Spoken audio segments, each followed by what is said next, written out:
मुंबई रुख करते हैं, जहां सीपी जीआरपी की तरफ से मीडिया से मुखातिब होते हुए पूरे मामले की इन्वेस्टिगेशन के बाद बड़ा अपडेट सामने आ रहा है।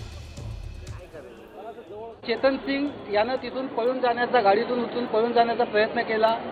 मीरा रोड जवळ ही घटना घडली। त्यावेळेला मीरा रोड येथे जे जीआरपीचे आणि आरपीएफचे पोलीसकर्मी होते त्यांनी त्याला अतिशय धाडसानं पकडलं। त्यानंतर या घटनेबद्दल गुन्हा दाखल करण्याची प्रक्रिया सुरू आहे। या संदर्भामध्ये जो चेतन सिंग ताब्यात आहे त्याच्याकडे सखोल चौकशी केली जात आहे। या घटनेमध्ये जे आरपीएफचे इतर वाचलेले जवान आहेत किंवा रेल्वेमधले जे इतर कर्मचारी आहेत त्यांच्याकडे, तसंच त्या गाडीमध्ये प्रवास करणारे इतर प्रवासी यांच्याकडे आपण चौकशी करत आहोत।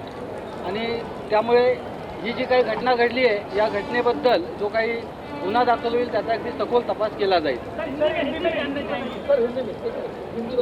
आज सुबह जयपुर से मुंबई आने वाली जयपुर सुपरफास्ट एक्सप्रेस जब वापी स्टेशन से निकली, उसके बाद जब उसमें जो एस्कॉर्टिंग के लिए तैनात आरपीएफ के, रेलवे प्रोटेक्शन फोर्स के कांस्टेबल थे चेतन सिंह, उन्होंने अपने सीनियर एएसआई टीकाराम मीना उन पर फायरिंग की और उसके बाद तीन अलग अलग बोगियों के 3 और पैसेंजर जो थे उन पे फायरिंग की। ये चारों की अनफॉर्चुनेटली डेथ हो गई है। उसके बाद ये ट्रेन मीरा रोड तक जब आई तब किसी पैसेंजर ने चेन पुल की सेफ्टी के लिए और गाड़ी रुक गई। तब ये चेतन सिंह इसने भागने की कोशिश की, लेकिन जीआरपी के और आरपीएफ के जो पुलिसकर्मी वहाँ तैनात थे उन्होंने बड़ी धैर्यता से उसे पकड़ा।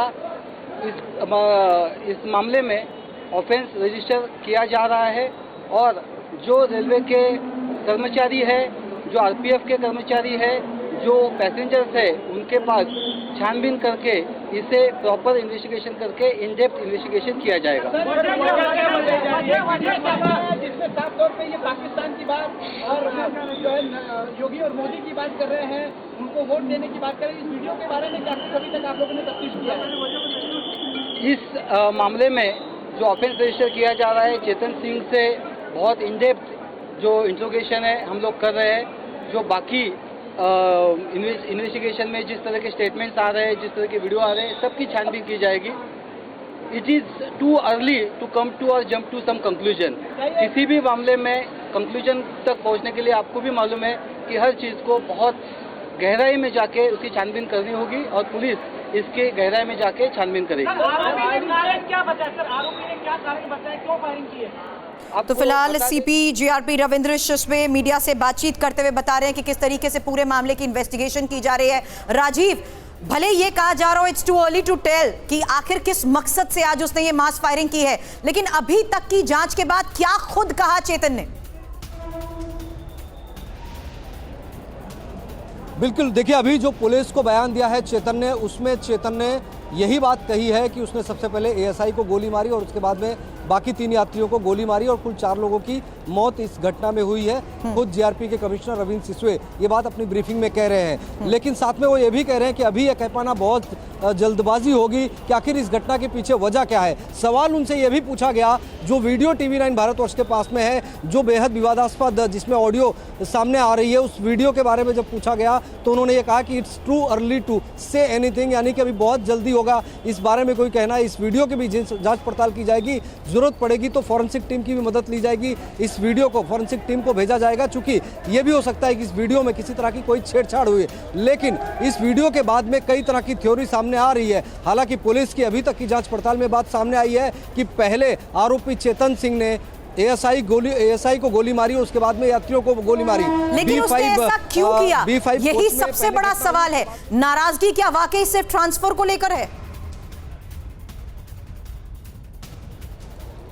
देखिए, जो नाराजगी की बात कही जा रही थी उसमें भी अलग अलग थ्योरी सामने आ रही है, क्योंकि जो मुंबई वेस्टर्न सीपीआरओ हैं उनका एक बयान आया है, उनके स्टेटमेंट सामने आया कि दरअसल जो आरोपी है उसने खुद मुंबई में ट्रांसफ़र मांगा था और इसी के कारण उसे मुंबई में ट्रांसफ़र किया गया था। मुंबई के जो लोअर परेल वर्कशॉप है, नो उस डाउट लोअर पूरे परेल मामले वर्कशॉप की में इन्वेस्टिगेशन अलग अलग एंगल से की जा रही है, अलग अलग थ्योरीज उस पर वजह जरूर हो सकती है। आपके पास वापस आऊं उससे पहले कुछ फैक्ट्स यहां पर रखना चाहेंगे, क्योंकि सीएसडीएस की रिपोर्ट आखिर क्या बताती है, कुछ डिटेल्स और फैक्ट्स आपके सामने रखने चाहेंगे, जहां पुलिस फोर्स के काम को लेकर ये फैक्ट्स हैं। काम करने वाले लोग आखिर तनाव में रहते हैं, वजह क्या है उनके हमेशा तनाव में रहने की, क्योंकि ये फैक्ट्स वो हैं जिसके जरिए आप समझ पाएंगे कि 1/3 पुलिस फोर्स अपनी जॉब से नाखुश बताई जाती है, और इतनी ही सैलरी की दूसरी जॉब मिले तो वो छोड़ने को भी तैयार हो जाते हैं। सीएसडीएस की इस रिपोर्ट के आधार पर कुछ और फैक्ट्स आपके सामने रखेंगे, जहां पुलिस फोर्स में तनाव की जो वजह आती है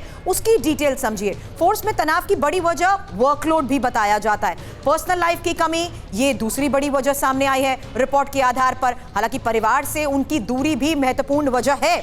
फिजिकल और मेंटल हेल्थ पर जिस तरीके से इन सारी चीजों का असर पड़ता है उस पर भी गौर करने की बात कही गई है, और संसाधनों की कमी भी एक बड़ी वजह मानी जाती है, क्योंकि वर्किंग आवर्स के कुछ फैक्ट्स आपके सामने भी अब रखेंगे। ड्यूटी का इनका औसत समय 14 घंटे बताया जाता है। हालांकि 1/4 की तरफ से यह भी कहा गया कि वो 16 घंटे तक अपनी ड्यूटी पर तैनात रहते हैं। तो सीएसडीएस के ये जो फैक्ट्स हमने राजीव हमारे दर्शकों को बताए हैं, ये कुछ ऐसे फैक्ट्स हैं जिनका उनकी मेंटल हेल्थ पर बहुत ज्यादा असर भी बताया जाता है। और एक जो वजह बताई जाती है वो है नाराजगी ट्रांसफर को लेकर। क्या यही एक वजह मानी जाए, क्या इसे कनेक्ट कर दिया जाए और ये मान ले कि सिर्फ ट्रांसफर की नाराजगी की वजह से उसने आज सरेराह फायरिंग कर दी?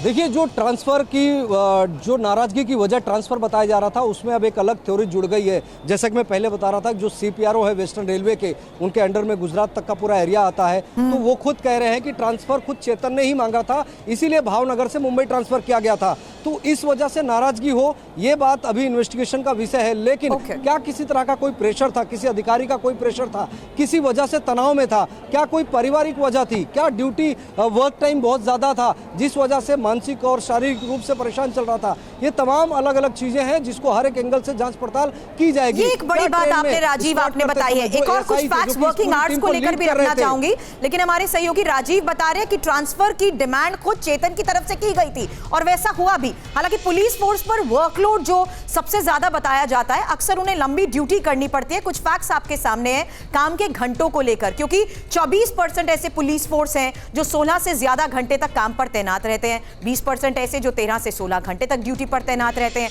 जबकि 37% ऐसे हैं जो 9 से 12 घंटे तक ड्यूटी पर रहते हैं। और अगर एक 100% फैक्ट्स की बात करें तो 13% ऐसे हैं जो 8 घंटे से कम, और 6% हैं जिनका कोई अनुमान फिलहाल सीएसडीएस की इस रिपोर्ट के आधार पर ये 100% एक डेटा आपके सामने रखा था, जिसमें बड़ी वजह इनके नंबर ऑफ वर्किंग आवर्स के साथ साथ वर्कलोड भी बताया गया है।